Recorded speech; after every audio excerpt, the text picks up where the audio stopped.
Video number 15۔ دوستو، آج ہم بات کرنے والے ہیں کہ جب آپ صلی اللہ علیہ وسلم کو نبوت ملی اور آپ پر وحی نازل ہوئی، آپ نے غار حرا میں پہلی بار فرشتوں کو دیکھا اور آپ بہت زیادہ گھبرا گئے، یہاں تک کہ گھر آ کر بھی آپ کو کب کبھی طاری رہی۔ حضور صلی اللہ علیہ وسلم کی عمر جب 40 سال کی تھی تو آپ حسب معمول ایک دن غار حرا میں تشریف فرما تھے کہ اچانک ایک فرشتہ غار کے اندر آیا، یعنی گفا کے اندر آیا، اور آپ کو سلام کیا اور پھر یہ کہا کہ اقرا، یعنی پڑھیے۔ آپ نے فرمایا ما انا بقاری، یعنی میں پڑھ نہیں سکتا۔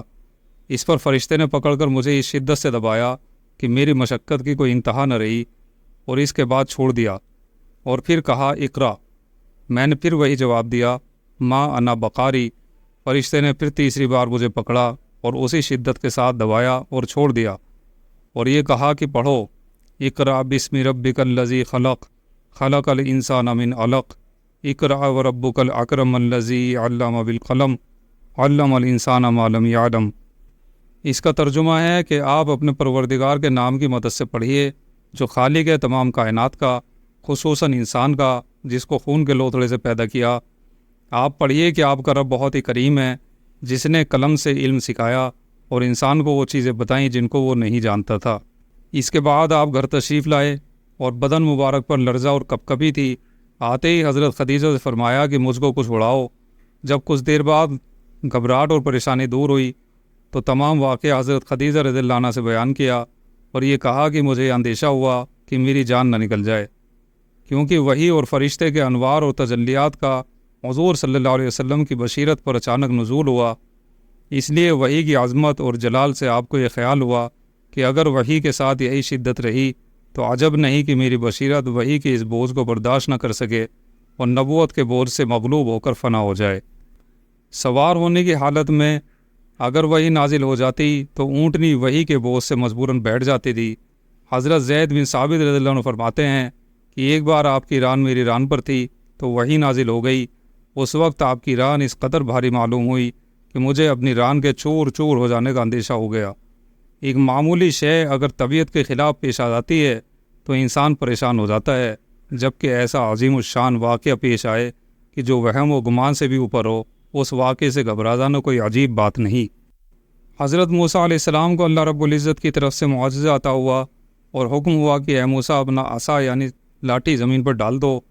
جب دیکھا کہ وہ تو سانپ بن کر چلنے لگا تو موسیٰ علیہ السلام ڈر کر ایسے بھاگے کہ پیچھے مڑ کر بھی نہ دیکھا۔ اس وقت آواز آئی جس کا ترجمہ ہے اے موسیٰ واپس آؤ، ڈرو مت، تم بالکل امن میں رہو گے۔ حضرت موسیٰ علیہ السلام کا یہ ڈرنا اور بھاگنا انسانی طبیعت کا تقاضا تھا، کسی شک و شبہ کی وجہ سے نہ تھا۔ اسی طرح نبی اکرم صلی اللہ علیہ وسلم کی پریشانی بھی فقط اس بنا پر تھی کہ اچانک نبوت اور وحی کا بھاری بوجھ آ پڑا۔ رفتہ رفتہ جو فرشتے کی آمد و رفت سے آپ مانوس ہو گئے تو یہ خوف جاتا رہا۔ اچانک نبوت کا بوجھ پڑ جانے سے آپ گھبرا گئے تھے اور آپ کو اندیشہ ہوا کہ کہیں اس بوجھ سے میری روح نہ پرواز کر جائے۔ بہرحال آپ گھر تشریف لائے، حضرت خدیجہ سے تمام واقعہ بیان فرمایا۔ حضرت خدیجہ نے فرمایا آپ کو بشارت ہو، آپ کسی سے نہ ڈریے، خدا کی قسم اللہ آپ کو کبھی رسوا نہ کرے گا۔ آپ تو صلہ رحمی کرتے ہیں، ہمیشہ سچ بولتے ہیں، لوگوں کے بوجھ کو اٹھاتے ہیں، یعنی دوسروں کے قرض اپنے سر رکھتے ہیں اور غریبوں کی خبر گیری فرماتے ہیں، امین ہیں، لوگوں کی امانتیں ادا کرتے ہیں، مہمانوں کی ضیافت کا حق ادا کرتے ہیں۔ جو منصب اللہ کی طرف سے آپ کے پاس آیا ہے اس کو قبول کیجئے، وہ بلا شبہ حق ہے۔ اور پھر کہتی ہوں کہ آپ کو بشارت ہو، آپ یقیناً اللہ کے رسول برحق ہیں۔ حضرت خدیجہ رضی اللہ عنہ ایمان لائیں اور تنہا اپنے چچا زاد بھائی ورقہ بن نوفل کے پاس گئیں جو توریت اور انجیل کے بڑے عالم تھے اور سریانی زبان سے عربی زبان میں انجیل کا ترجمہ کرتے تھے، اور زمانہ جاہلیت میں بت پرستی سے بیزار ہو کر نصرانی بن گئے تھے اور اس وقت بوڑھے اور نابینا ہو چکے تھے۔ ان سے تمام واقعہ بیان کیا۔ ورقہ نے یہ سن کر کہا کہ اگر تو سچ کہتی ہے تو تحقیق ہے کہ ان کے پاس وہی فرشتہ آتا ہے جو حضرت عیسیٰ علیہ السلام کے پاس آتا تھا۔ اس کے بعد حضرت خدیجہ رضی اللہ عنہ آپ کو اپنے ساتھ لے کر ورقہ کے پاس گئیں اور کہا اے میرے چچا زاد بھائی، آپ خود ان کی زبان سے سنیے۔ ورقہ نے آپ سے مخاطب ہو کر کہا کہ بھتیجے بتاؤ کیا دیکھا۔ آپ نے تمام واقعہ بیان فرمایا۔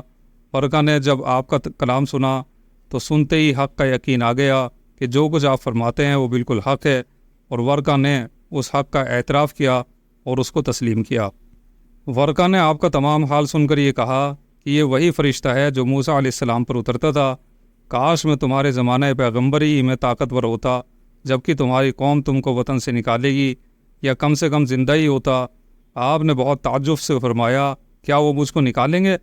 ورقہ نے کہا، ایک تم پر ہی موقوف نہیں، جو شخص بھی پیغمبر ہو کر اللہ کا کلام اور اس کا پیغام لے کر آیا، لوگ اسی کے دشمن ہوئے۔ اگر میں آپ کا وہ زمانہ پایا تو میں نہایت زور سے آپ کی مدد کروں گا، مگر کچھ زیادہ دن گزرنے نہ پائے تھے کہ ورقہ کا انتقال ہو گیا۔ یہ بخاری اور مسلم کی روایت ہے۔ اللہ رب العزت ہم سب کو اپنی اور اپنے حبیب حضرت محمد صلی اللہ علیہ وسلم کی سچی محبت نصیب فرمائے، آمین۔ حضور پاک صلی اللہ علیہ وسلم کے بارے میں اور زیادہ جاننے کے لیے اسکرین پر دکھائی دے رہی ویڈیو کو بھی ضرور سنیں اور چینل کو سبسکرائب کریں۔ جزاکم اللہ خیرہ۔